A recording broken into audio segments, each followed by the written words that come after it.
जैसा कि हम जानते हैं कि हमारा जो एग्जाम्पल है ये दे रखा है और इस एग्जाम्पल में हमें कह रखा है कि 9 की पावर n माइनस 8 की पावर n माइनस 1 प्रत्येक n ग्रेटर इक्वल 2 के लिए 64 से भाग जाता है। चलो हम इसके लिए बात करते हैं। सबसे पहले हम जानते हैं स्टेप होती है n बराबर 1 के लिए होता है, लेकिन अकॉर्डिंग टू क्वेश्चन हमारे को कह रखा है इस बार आपको 1 नहीं मानना है, आपको कह रखा है 2 या 2 से अधिक के लिए आपको प्रूफ करना है। तो सबसे पहले हमने अब इस बार 1 की जगह हमने लिया है 2। n इक्वल 2 के लिए हम वैल्यू जिसमें रखते हैं, देखते हैं क्या होता है। जैसे ही हम LHS लेते हैं, यहाँ पर LHS जैसे रखते हैं n की पावर यानी 9 की पावर 2 8 मल्टीप्लाई 2 माइनस 1। 9 का यदि अगर हम स्क्वायर करते हैं कितना आता है 81 माइनस 16 माइनस 1। और जैसे ही हम देखते हैं इसमें से अगर हम माइनस करते हैं तो हमारे पास में क्या बचता है 64। इसका मतलब क्या हुआ कि जैसे ही हमने n इक्वल 2 के लिए ये वैल्यू रखी तो हमारे पास में जो आंसर है वो 64, और जैसा कि जानते हैं ये 64 का इसमें डिवाइड अच्छे तरीके से जाएगा। फिर सेकंड स्टेप क्या होती है, सेकंड स्टेप ये होती है कि n इक्वल m के लिए 64 से विभाजित होगा।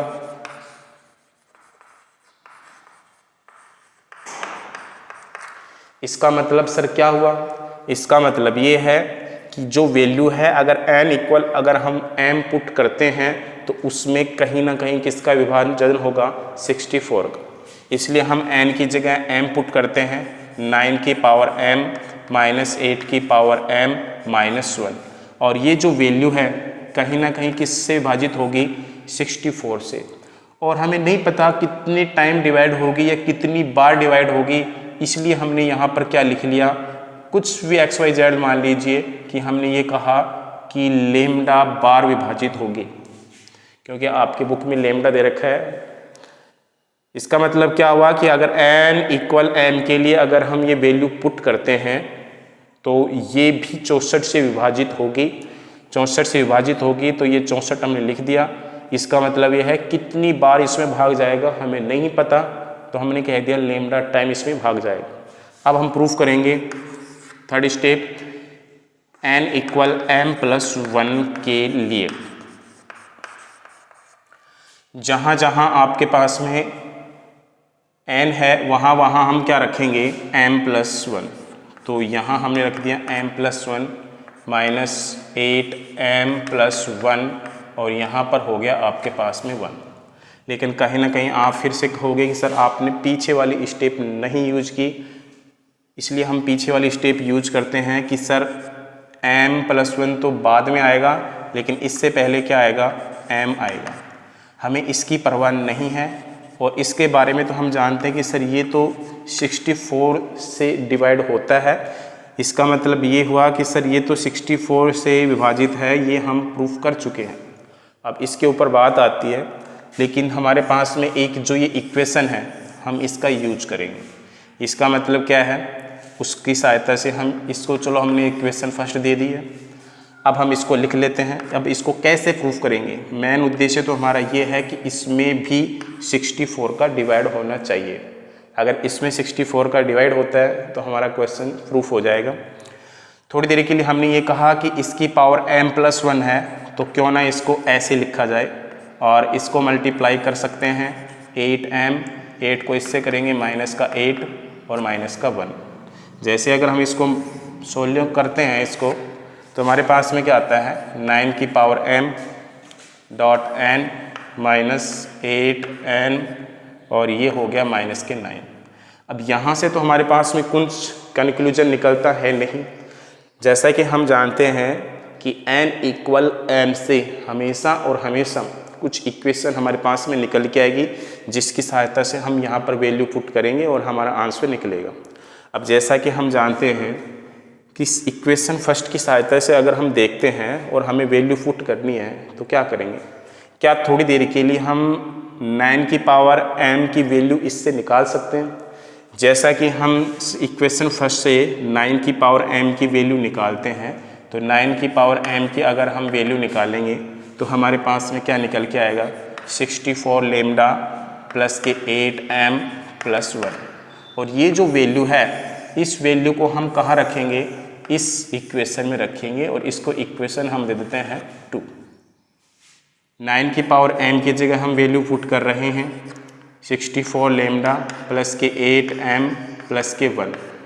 अब ये वाला जो पार्ट है ये हमारा रह जाता है कैलकुलेशन का। जैसे कि हम इसको मल्टीप्लाई करते हैं 64 लेमडा मल्टीप्लाई 9, और 9 को अगर 8 से करते हैं 72m प्लस 9। आगे जो भी हैं हम उसको लिख देते हैं। जैसा कि हम देख पा रहे हैं 9 से हमारा 9 कैंसिल हो गया। फिर उसके बाद में हमने देखा 72 में से अगर 8 माइनस करते हैं तो हमारे पास में क्या आ गया, 64m। हमने देखा 64 पूरी इक्वेशन में से कॉमन आ रहा है, ये 64 हमारे पास में कॉमन आ गया। यहाँ से क्या बचेगा, 9 लेमडा, और यहाँ से क्या बचेगा, m। इसका मतलब क्या हुआ, इसका मतलब ये है कि सर इसमें से 64 कॉमन आ रहा है। अब हमें पता है कि सर 64 का इसमें डिवाइड जाएगा, लेकिन कितने टाइम जाएगा सर, इसके बारे में हम बिल्कुल मॉडिफाइड नहीं है तो हम यहाँ पर क्या मान लेते हैं, r मान लेते हैं। हमें सिद्ध क्या करना था, हमें सिद्ध ये करना था कि सर ये भी 64 से विभाजित होती है। गणितीय आगमन से हमें सिद्ध करना है कि इसका प्रूफ ये होता है। चलिए हम शुरुआत करते हैं। सबसे पहले जैसा कि हम जानते हैं गणितीय आगमन सिद्धांत के लिए हम n = 1 के लिए प्रूफ करते हैं। हम LHS में देखते हैं 1 का स्क्वायर कितना होता है, 1। और अब हम बात करते हैं RHS के लिए। RHS में अगर हम वैल्यू पुट करते हैं n = 1, 1 + 1 कितना हो गया, 2, और उधर से जैसे हम वैल्यू पुट करते हैं कितना आता है, 3, और जैसे हम इनको कैंसिल करते हैं हमारे पास में n = कितना हो गया, यहाँ पर 1 हो गया। अब हम n = m के लिए पुट करेंगे, सेकंड स्टेप अब हम निकालते हैं, यानी n = 1 के लिए भी LHS और RHS क्या होंगे, इक्वल होंगे। सबसे पहले हम यहाँ पर पुट करते हैं 1 का स्क्वायर, 2 का स्क्वायर, 3 का स्क्वायर, सो ऑन, ऐसे चलते चलते कहाँ तक जाना है, हमें m तक जाना है। और यदि हम m तक जाते हैं तो उसी अकॉर्डिंग हमारा RHS की वैल्यूज भी चेंज हो जाएगी। जैसा कि हम जान रहे हैं कि 1/6 m + 1, और यहाँ पर हो जाएगा 2m + 1। इसका हमें यूज होगा, इसलिए हमने इसको क्या ले लिया, इक्वेशन नंबर फर्स्ट दे दिया। अब हम बात करेंगे n = m + 1 के लिए।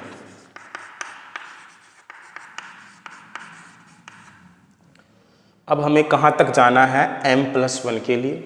जैसा कि हम जानते हैं 1 का स्क्वायर, 2 का स्क्वायर, 3 का स्क्वायर, सो ऑन, ऐसे कहाँ तक जाएंगे, पहले जाएंगे m तक, और उसके बाद अब हमें कहाँ जाना है, m²।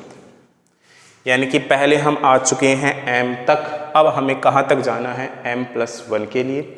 m + 1 के लिए हम प्रूफ करेंगे कि हमारा आंसर क्या होगा। और जैसा कि अगर हम जानते हैं, अगर हम यहाँ पर RHS लेते हैं और RHS में हम m + 1 पुट करते हैं, जैसे कि हम m + 1 पुट करेंगे तो हमारी इसमें वैल्यू क्या हो जाएगी, इसकी जगह हम m + 1 पुट करेंगे तो ये हो गया m + 1, और यहाँ m + 1 पुट करेंगे तो ये हो गया m + 2, और इस n की जगह अगर हम m + 1 पुट करेंगे तो यहाँ पर हो जाएगा 2m + 3। कुल मिला के बात ये है कि ये हमें आंसर चाहिए, ये हमारा बिल्कुल एग्जैक्ट आंसर होगा, लेकिन ये हमारा RHS हमें प्रूफ करना है। हमने आंसर को पहले ही निकाल लिया है, क्या सच में ये आएगा या नहीं आएगा, और वो हमें किसकी सहायता से लेके आना है, LHS की सहायता से। सबसे पहले हम जानते हैं कि सर हमने m तक तो हमने पहले निकाला हुआ है कि m तक इसका आंसर क्या होगा। जैसा कि हम देख पा रहे हैं यहाँ तक का हमने निकाला हुआ है, सर इसका आंसर तो हमारे पास में क्या होता है, m, और ये है m + 1, और ये है 2m + 1। इसके आगे क्या है, इसके आगे m+1 है। अब करना क्या है, इस कैलकुलेशन की सहायता से हमें ये लेके आना है। अगर ये हमारा आ जाता है तो हमारा क्वेश्चन प्रूफ हो जाएगा। सबसे पहले ये पार्ट है कैलकुलेशन का। अब हम इसको सॉल्व करते हैं। इसको कैसे सॉल्व किया जाएगा, इसमें देखते हैं कॉमन, कुछ कॉमन आ रहा है क्या, बिल्कुल एग्जैक्ट m+1 इन दोनों पार्ट्स में से कॉमन आ रहा है। हमने m+1 कॉमन लिया। जैसे कॉमन लेंगे तो यहाँ पर क्या बचेगा, m(2m+1/6) और इधर से बच गया m+1। अब करना क्या है, कैलकुलेशन सॉल्व करना है। कैलकुलेशन कैसे सर, m को मल्टीप्लाई करना है 2m² + के m, और एलसीएम लेंगे, हाथों हाथ एलसीएम भी ले लेंगे हम।